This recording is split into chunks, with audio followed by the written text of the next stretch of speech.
Hello, everybody. Welcome back to the Secret VCG Experience.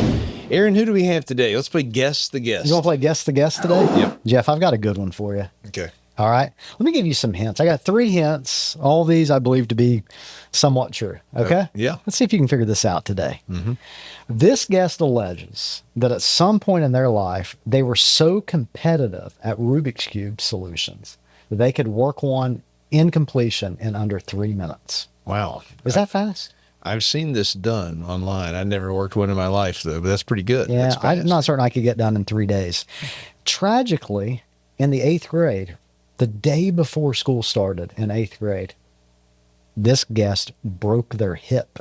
Ouch. I know. Hip, that's hard to break for an 8th grader. You would think so. I've never heard this story about anyone that works here, so Yeah. I don't know. Could be a bull rider. Who knows? All right. Now, this one's interesting. You may share this. Okay. This guest believes with 65% success rate that despite no formal training, they could land a commercial plane in an emergency. So, You know, I've wondered about that a lot of times in my life. Could I get this thing on the ground if I had? I don't know. I have no idea who it is. well, if you happen to be flying around the country with this guest, there's a 65% chance you'll be just fine. Shoo. You want to get him in here? Yes. You have any guesses? I don't know. That doesn't. I don't know. Well, let me introduce you to our good friend. I think the mayor of Chicago, Charlie Hupp. Come on in, Charlie. Charlie Hupp. Let's go. There he is. There he is. American Airlines future pilot, Charlie Hupp. Guys. It wasn't confidence. Microphone. Oh, sorry. It wasn't confidence. It was not success. It was 65% confidence. Okay. Well, you know, you see some of these planes that come in for a rough landing. They kind of bounce around. It's crazy, and they tend to generally always get put down. I don't disagree necessarily. A commercial jet, though. Commercial was a new fact. I didn't add it. I maybe was thinking more of like a biplane, a Cessna, or something smaller than a 747. This sounds like a guy that knows his planes, though. What do you've had no formal training? I mean, I did add that. You've had no formal training. I did driver's ed. Okay. And is it you just believe you're mechanically inclined enough to be able to do so, or you're just good under pressure, or you just watched a movie and thought you could do this? I think it's the last one. If you had someone in your ear being like, you know, pull the stick back and now thrust, like you kind of just follow directions, you hope. I don't know, man. We'll see. Hopefully you never have to find out. If I had air traffic control in my ear, I think that confidence rate would go up even more. Well, your life would depend on it. And a lot of others. Potentially the souls of everyone else on And board. that 747, yeah. Well, I appreciate your confidence. Well, thanks, guys. I also Do us a favor before we get rolling. Just kind of formally introduce yourself, where you're from, title in the company. Yep. So my name is Charlie. I am from Chicago, suburbs of Chicago, Wheaton specifically. My title is Customer Success Manager, but specifically focus on the inside sales of the business. I work alongside Corey, and he helps out a lot with not only just information about all the different offices and aspects of the business, but making sure that we're collaborating about objection handling that we run into with inside sales. Thanks very much. And thanks for everything. You've done a great job. How long you been with the company now? Started in May, so we're just about at the 1 year mark. All right. Happy anniversary. Thank you. Almost. You ready to start the Fast Five? Let's do it. I am. These are tough questions. Fast Five. Here we go. Number 1. Charlie, if failure wasn't an option and money was not a concern, what would you do? I think starting something with my family would be a lot of fun. Whether that's like real estate development, whether it's a little bit more of like carpentry or just like random jobs. My dad's very hands-on with doing things around the house, making additions, fixing things. And I think like my brother, my dad, and I would really enjoy doing that if there was nothing to worry about with failure or money. Nice. It'd be fun. I think it'd be a lot of fun. On the last episode, Kelsey Bryant from HR, she said that she would start a store that was a hybrid between a plant shop and antiques. Call it the Interesting. Mossy Attic. I like that. It's kind of the same. You and your family get a unique idea together. Start a little legacy of some sorts. You're right. Yeah. Number 2, what's something you were confident about 5 years ago that you now think was wrong? it was maybe a little bit longer than 5 years ago, but I think it still applies. I'd say like I wore skinny jeans. I was pretty confident with wearing skinny jeans. Wow. I know. Man, my jeans are a little skinny. Yeah. Hey. I'm feeling self-conscious. Yeah. I was confident in back then, and I think that the stigma around skinny jeans have drastically changed here in 2026. Wow. That's funny. That's good. Number 3, what is one habit that has made the biggest difference in your life? I love this question because you get a lot of different aspects from a lot of different people. Mine specifically was just go do stuff. It was stop sitting around, whether that's on Sunday and I'm 29. Sometimes I'm hungover and I don't want to do anything. But I felt that, just going out and doing stuff, whether that's going for a walk, riding a bike. In Chicago, we have divvy bikes. If you don't have a bike, it's easy to get around. Going to the beach, going to work out, playing basketball, hanging out with friends. Go do something. I bought a piano at Christmas, haven't touched it, but I'm planning to touch it at some point. Yeah. So I think that just going out and doing stuff has made me more focused on experiencing things than just kind of going every day just randomly going every day at a time, if that makes sense. Mm-hmm. Yeah, it does. Kind of a dual purpose there. One, get your body moving a little bit, just being active. It does a lot in life that we just kind of, we take it for granted. It's good to get yourself outdoors, get moving, say yes to things. But then you know what? And Aaron tells me this sometimes. You end up with all kinds of great stories and memories, right? Like there's almost name a state, name a country, name a weird thing. I'll have some kind of a story about it. And he'll say this because I just will say yes to everything almost. And my wife pushes me. She's better than I am at it. I listened to the podcast and I heard Jessie say that she liked to travel and she wants to go to all 50 states. So it's like that would be able to give an experience for every single state that she goes to. She'll hopefully be able to have a new experience and remember that moving forward. Yeah. We could start a segment. So somebody, Josh, will just randomly say a state, your most powerful memory from there. It could be embarrassing, could be funny, whatever. It's a new segment. Make some notes on that. Yeah, I like that. Number 4, what is something that you pretend to understand, but you really don't? Taxes. God, that's a good answer. Skincare routines. I definitely. What's wrong with soap and water? What happened to soap and water? Because nobody wants to look old. It's all anti-aging, you know? I agree, but soap and water. Doesn't bother you. Yeah, no, doesn't bother me. It's fascinating. Do you understand taxes? Not at all. Nobody does. That makes me feel better. Yeah, no, not at all. I'm not alone. Yep. Last one, the Fast 5. This is a simple question. What is the meaning of life? Simple. Very, very easy one at the last. I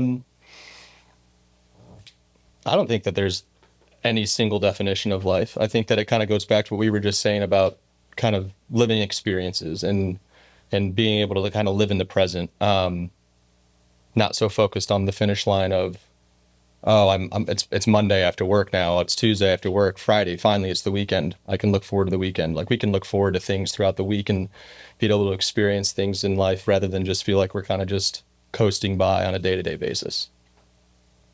Very nicely done. You've completed the Fast 5. Congratulations. You got into the end. How did I do? Excellent. I think you did excellent.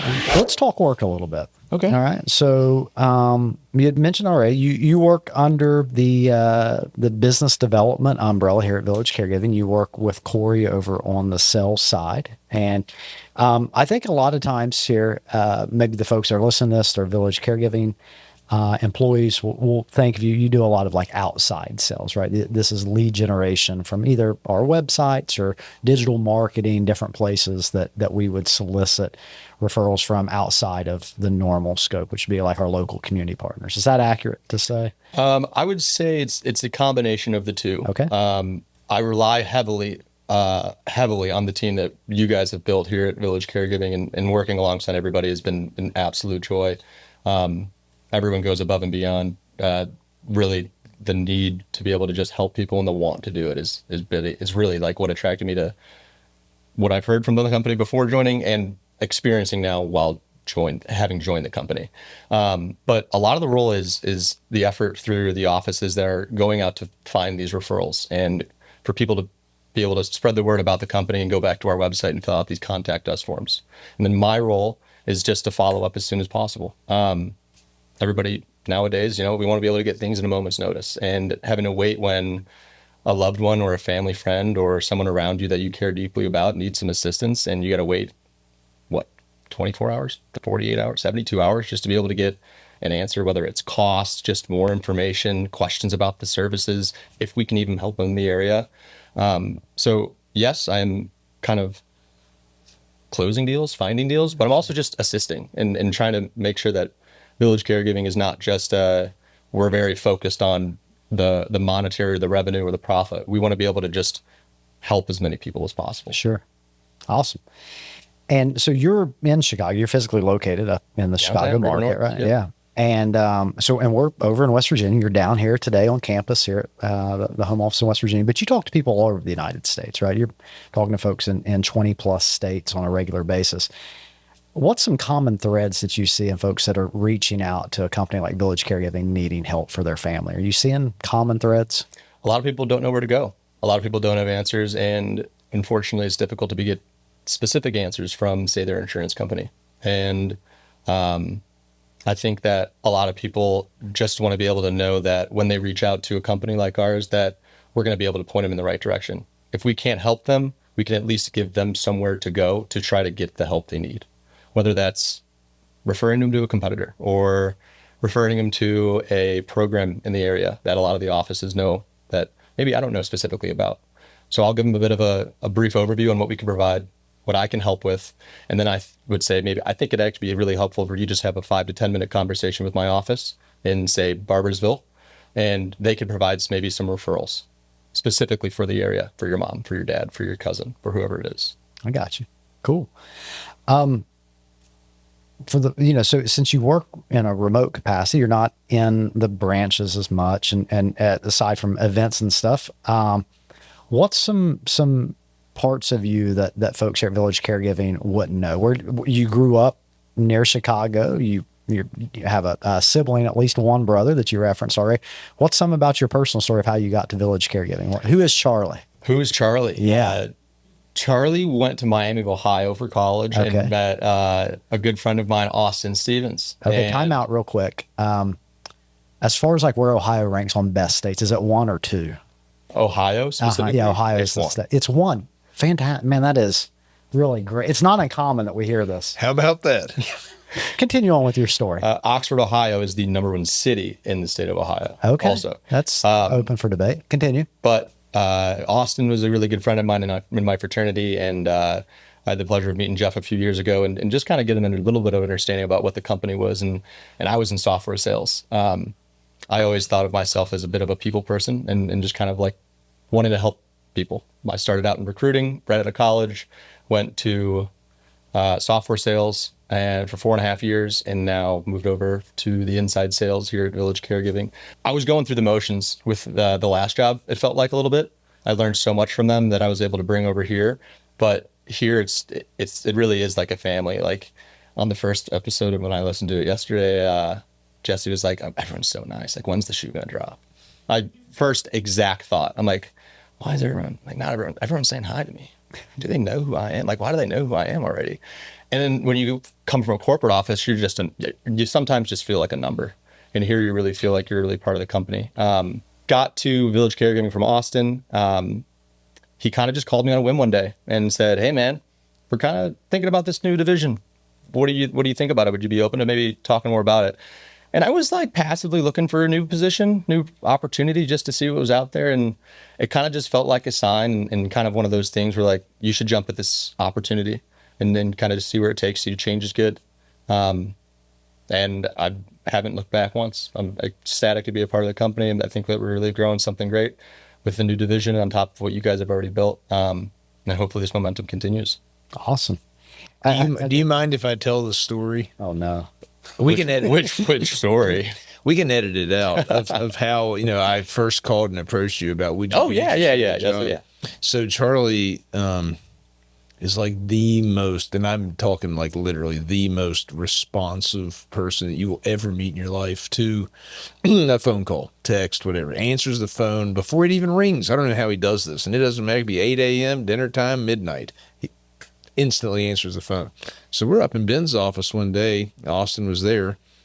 And we're talking about, driving business and internal sales. And like one of the things is you just simply have to answer the phone when it rings every single time. And it can be tough. We are asking directors to be out doing a lot of different things, and assessments to outreach to anything in between, right? But so we're missing some phone calls. And so I kind of said, well, I know one guy wouldn't miss a single phone call in the world. And Ben had never met you, but Austin instantly knows because we've tested Charlie. Yeah. We'll like just on a Saturday night, later somebody call Charlie, see if he answers the phone. And Austin will be like, okay, put it on speakerphone, he'll dial. It's seriously like 1 o'clock in the morning, and he'll just be like, instantly answers before the first ring, and he's just like, you're never going to get me, stop trying. And so we're explaining this to Ben, and I was like, I'll call him right now. I was like, let's just talk about it. I promise he's going to answer the phone. And of course he does. As it's like we're getting ready to do it, though, Austin and I are like, what if this is like the one time ever that he doesn't answer the phone? But of course he did. Yeah. And so that was like the genesis of how we just are like, well, this individual right here would be perfect for this role, because there will be no prospective client anywhere in America that calls this company that's not going to get a very immediate response. So if you're out there listening and you want to call Village Caregiving, you should, and I promise the phone will get picked up right away by this guy. If it's not, I'm on the other line with another patient. Okay, there's the story of that. Oh, man. Two follow-up questions. That one is, where does that come from? What made you, did you learn that in school? Or is that just who you are? I learned. Did you miss a call one time and it was an opportunity, a date to the dance? Well, I got you there, buddy. No, I think it was, I don't like having, like I said, like sometimes you just don't like waiting. And I think that you should have some respect for people that are either reaching out to you, whether it's a friend, whether it's a colleague, whether it's more of a professional manner. Just respond. You don't need to hold it on. Do not, unread message for 6 months to a year. Instead, tell yourself that you're going to get back to them. People that have, the 400 unread email, 5,000. My mom's got 25,000 unread emails. Every time I see her phone, I'm going to have a heart attack. When you click 3 buttons and get rid of all those. Wow. But it really just comes to just why not respond in a timely manner to those that are trying to contact you. We don't have to do this game here, but we one time did do you remember this, Jeff? You asked, what is the appropriate amount of time to respond to a phone call, a text, and an email? Because we were struggling at times to get a hold of certain people, and sometimes it was time sensitive. And what mode did we use to communicate, and what was our expectation? And then we asked them, what is your expectation? And if the gap, let's say that a text was within the same business day, but your belief is within the next 5 minutes, I should get a response. Well, if I wait till the end of the day and you believe you should be getting that in the next 5 minutes, there's a conflict that exists there, right? Correct. Like expectations are missed. And it was really wild in that group, the different answers that we got and how we use different modes to signify. If I call you, it's an emergency. You better Right. pick up the phone. But if I text you, if I email you, Lord, we'll get back next week or whatever. It was really funny to hear the different perspectives in the room that day. So. What's your answer to that? Oh, no. What is the most appropriate You time? send a text to someone, you think that it's polite and reasonable to expect a response in what? Well, I mean, it really depends on the context of the question. Yeah, Are you asking what I'm doing you're that day? Are you asking what I'm having for dinner? Or are you asking me to be your best man at the wedding? Yeah. Well, okay. I'm a director in an office, and I send you a message like, "Hey, I wanted to pick your brain about something. Whenever you get a second, could you call me back?" How long until you think? If she said it's only going to take a second, I'll be able to find in between a phone call and give her a ring or shoot a text. Okay, now vice versa. If you sent that same message to, say, a director, like, "Hey, when you get a second, give me a call." At what point is it like, what's going on here? I think a clarification thought maybe would be better with addition to the question that you had. So it said, "Hey, I'm following up on John Doe. Yeah. Erica, the point of contact, just called me asking for an update because it's been 3 days. Can you let me know as soon as you can?" Perfect example. You would expect a text back in how long? Within a few minutes. Wow. Okay. There you go. That's what I was saying. He's not playing around. But that's time sensitive. Right. So it is really, the outlier would be how time sensitive. If you read the message, you're like, I could respond to this later. Okay. What if you don't know why they haven't responded? What if it's 2 hours later? Is that reasonable? What if they were just in a meeting or something? Is that too long to suit you? Well, for my specific position, if I need an answer, I can look at their calendar and see that, they're in a meeting. He's being political. I can see his inside. He's just like, why have these? Are they dead? They must be dead. There's It sometimes has been 7 minutes. Where are these people? Oh my at? God, I need this answer in 1 minute. Yeah. Right. And they haven't answered, so that means that they can't be working today. Charlie, the fact that you're known as the guy that never doesn't answer the phone call tells me everything we need to know about what your belief is. I think that your story gives the answer. It's like I would say immediately. It really does. I would say right away. I mean, yeah. But that's also like the salesperson to me. It's like, instead of beat around the bush, let's just get to it. Yeah. Yeah. But there is that dance and that dance you have to do sometimes. Yeah. Do you know, one of my favorite parts of the podcast is when we change the lights in here. Don't be alarmed that everything's turned red, okay? It's just time to shift gears a little bit. We're going to dive into a special part of this episode where we navigate into Jeff's brain, okay? And we're going to do this by dipping our hands inside that fishbowl.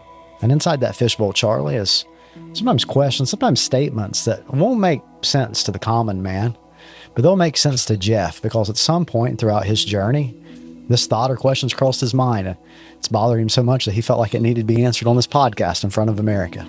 Are you comfortable with that? I'm comfortable with that. Jeff, why don't you take us on a journey into your brain? I get to read it? Yeah. I've never read one before. Okay. This one says, oh, we did that one already. That was about fan blades. Oh, yeah. There's not a fan in here, but that's It said fan blades never come flying off like you think they might. Like, you ever been like laying in bed or a hotel and you're just watching a fan? Like, what if that thing flew off of there? It just never happens. My brother actually had that almost happen, and his solution was putting a pencil because it was rocking back and forth. It wasn't secured to the roof to the ceiling. yeah. Just stuck Wedged wedged it in wedged it in. Look at that. Problem solved. I may have to change the wording to Yeah. fan blades sometimes. Okay, here's the thought for you. Now, like CAPTCHA is, right? Like when you have to authenticate. yeah. Click on the I'm a pictures human. that are Yeah. whatever. Yeah.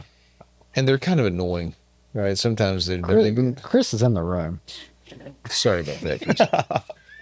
What I'm saying is, now that we have AI in our life, can we please just stop it with these CAPTCHAs? Yeah. There's no way AI couldn't see which of these squares are a bus. Does it work? Which do you hate more, the street lights, the buses, or the crosswalks? The motorcycles and the crosswalks drive me crazy. The motorcycles, actually, I forgot about those. Those are the worst. I'm not a. Well, Do you click the little corner? I right. click it. Do you click the little corner? I take That's it all. a real question. I take it all. there's no way though that can deter anything with AI. AI's building companies, let alone can it see which box has a street light in it. What if that is its one blind spot? For the life of it, it can't figure out crosswalks. It actually might There's be. no How many way. times you sit at that red light for 4 minutes and no cars go by? Nothing happens. Like we don't know what to do. Well, you must have been having a day that day. You couldn't get into that account. Yeah. You're right. You want to do one more? Let's do one more. Okay. These are pretty old. Let's see. This one here says. Dum dum dum. Oh God, this is so stupid. No. There's no question. I just let's see what your reaction to Just this a is. statement? Are these just facts? Yes. This is 3 sentences. Are you ready? Yeah. Sweat bees are hard to kill. They are flighty. Oh. They are darty. And that's a wrap on episode 2. That is. What is that? Sweat bees? Yeah. You have those up there? I don't even know what that is. I want it. Wow. Okay, we found another thing. Do you know what a toboggan is? I do. What? I think. Is that the, I'm either picturing a boat of some sort, like a little canoe kind of, or I don't think I'm right. Sled, a little wooden Oh, sled. that's right. But here it means something else. What does it mean here? It's a winter cap, like a stocking like a cap, beanie. Really? Yeah, toboggan. Yeah, you gotta get your toboggan out. Toboggans. Yeah. So now also sweat bees. Make a note of this, Aaron. am. Nobody Yeah, outside yeah. here knows what a sweat bee is. It's a tiny little thing that'll hover right in front of your face. You try to hit this thing, then you can't. Well, here's what they are: flighty, Yeah. Yeah. Picture this. darty. Okay. Do you even know the animal I'm talking about right now? Still, A sweat bee. Yeah. tiny No, I little know. bee. Yeah. Okay. I know What do you What do call you them? call it? A bee, a hornet? Oh, no. A You're yellow picturing. jacket? It's slightly bee. larger than a gnat. I know. Okay. I know what you're It's talking slightly about. larger than that. When in the baseball field, they would hover around you when I was a little kid, Yes. little league in the outfield. Yeah. What would you call those guys? A gnat? I didn't even know it was a bee. It was so small. Funny. Okay. See, I feel dumber now than I thought I was going I to. see. I feel dumber not knowing what it Not is. at all. This is So it's funny that we both feel stupid. yeah. Okay, last one. Can I ask a question? Yes, please. Let me ask a question. What do you think the difference is between unseen and invisible? Man. What's the difference? Think of a glacier, okay, or an iceberg, okay, and Yeah. you can see the top of it, Mhm. but underwater you know something's there, but you can't see it. Is it invisible or is it just unseen? No, I think that's unseen Because because I think you just explained that you can't see it, but there's you know that something is there.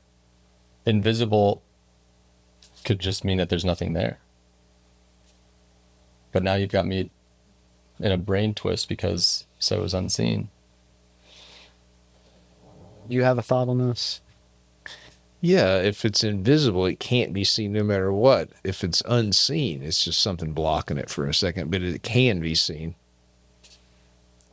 Right now, I'm having that meme of like Zach Galifianakis in Hangover with all the equations going through. I don't know. You just wrecked my brain. It's a struggle. It is. It's a What are struggle. what is your insights to this question? My belief is that when something is unseen, it's a perspective issue. So if I changed my perspective, for instance, if I put on scuba gear and went underwater, I would then be able to see the bottom of the Yeah. iceberg, right? But if something's invisible, no matter the change of perspective, it's not going to be possible to visualize it. Is this a spinoff of if a tree falls in the woods and no one hears it? It is no spinoff. Okay. No. Seems awfully similar. No, it is completely unrelated, and That's it a has great no question. association. Do you ever remember when you were a little kid? Like I remember having this thought. I'm talking tiny kid that if you close your eyes, you were invisible. Anybody? No, God. Okay, I'm kidding. No, I used to stare at the sun and just get those sunspots. that's very similar. That's actual blindness. I just thought if I closed my eyes and I couldn't see, nobody could see me. Yeah.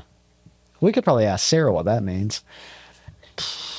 I'm joking. It's funny. It's funny that you all thought I meant. Yeah. According to my paper, you have one last question. And that is a question for Charlie. Yeah. And that is, Charlie, to end the podcast, we have about a minute left. The last word. Leave us with the last word. Jeff, you said this. You said something similar along the lines of this on the corporate meeting on Monday. You said it's more be curious, and I love that from the show Ted Lasso. It's be curious, not judgmental. I get a lot of calls that I could honestly turn them away and just be like, hey, like, unfortunately, we can't help you. But as long as I stay curious and not jump to conclusions, I think that there's opportunity for us to be able to help them in some way, shape, or form. So I think the last thing I'll say with the remaining 5 seconds is be curious, not judgmental. It's a great answer. That's a great answer. Charlie, thank you, man. Thanks for having me, guys. This was a blast. How those Chicago sports teams doing lately? Well, the Bulls are imploding. The Cubs kind of at the bottom of the standings. And the Bears. Looking up. Year for the Bears. It's the big years for the Bears are here. Thanks, Charlie. Thanks for having me, guys.